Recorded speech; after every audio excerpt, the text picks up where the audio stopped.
നമ്മുടെ വീട്ടിൽ തന്നെ സ്വന്തമായിട്ട് പാനിപൂരി ഉണ്ടാക്കി കഴിച്ചിട്ടുണ്ടോ ഗൈസ് നിങ്ങൾ? എന്നാൽ ഞങ്ങളിവിടെ പാനിപ്പൂരി ഉണ്ടാക്കി. ഞാനും ആരിഷിൻ്റെ അമ്മയും കൂടിയിട്ടാണ് ഉണ്ടാക്കാൻ ഒരുങ്ങിയത്. ഒരു 6 മണിയായപ്പോൾ ഞങ്ങൾ തുടങ്ങിയതാണ്. പക്ഷെ എല്ലാം കഴിഞ്ഞ് കഴിച്ചു വന്നപ്പോൾ ഏകദേശം ഒരു 12:30 1 മണി ആയിട്ടുണ്ട് കേട്ടോ.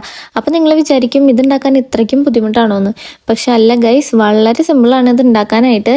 ഞങ്ങൾക്കൊരു ചെറിയ അബദ്ധം പറ്റിയപ്പോഴാണ് ഞങ്ങളുടെ ടൈം ഇത്രയും വൈകി പോയത്. കാത്തിരുന്ന് അവസാനം വിശന്ന് കുടല് കരിഞ്ഞപ്പോൾ രണ്ടുപേരുടെയും ഭർത്താക്കന്മാര് കിച്ചണിലേക്ക് എത്തിയിട്ടാ. പിന്നെ ഞങ്ങൾ എല്ലാവരും കൂടി ഒന്ന് ആഞ്ഞു പിടിച്ചു. ഞങ്ങൾ ഏകദേശം ഒരു 100-150 പാനിപ്പൂരിയെങ്കിലും ഉണ്ടാക്കിയിട്ടുണ്ട്. അവർ ആ സമയത്ത് വന്നോണ്ട് എന്തായാലും ഞങ്ങൾക്ക് അത് ഡിന്നറായിട്ട് കഴിക്കാൻ പറ്റി, അല്ലെങ്കിൽ പിറ്റേ ദിവസത്തെ ബ്രേക്ക്ഫാസ്റ്റ് ആയി മാറിയനെ. സംഭവം ഇത്തിരി വൈകിയാലും നല്ല അടിപൊളി പാനിപ്പൂരി ആയിരുന്നു കേട്ടോ. എൻ്റെ ജീവിതത്തിൽ ഞാൻ ഇത്രയും ടേസ്റ്റുള്ള പാനിപ്പൂരി കഴിച്ചിട്ടില്ല. അതും ഹോം മെയ്ഡ് ആയതുകൊണ്ട് തന്നെ ഒരു രക്ഷയില്ലാത്ത ടേസ്റ്റ് ആയിരുന്നു. നമ്മുടെ ആരിഷിൻ്റെ അമ്മയുടെ സ്വന്തം റെസിപ്പിയാണ് അത് കേട്ടോ. അവർ നോർത്ത് ഇന്ത്യൻസ് ആയതുകൊണ്ട് തന്നെ അവർക്ക് ഇത് വലിയ പുത്തിരിയൊന്നല്ല. എന്തായാലും ഇത് ഉണ്ടാക്കുന്ന വീഡിയോ ഞാൻ എൻ്റെ ചാനലിൽ അപ്ലോഡ് ചെയ്തിട്ടുണ്ട്. വീട്ടിലെല്ലാവരും ട്രൈ ചെയ്യണം ഗൈസ്, സൂപ്പറാണ്.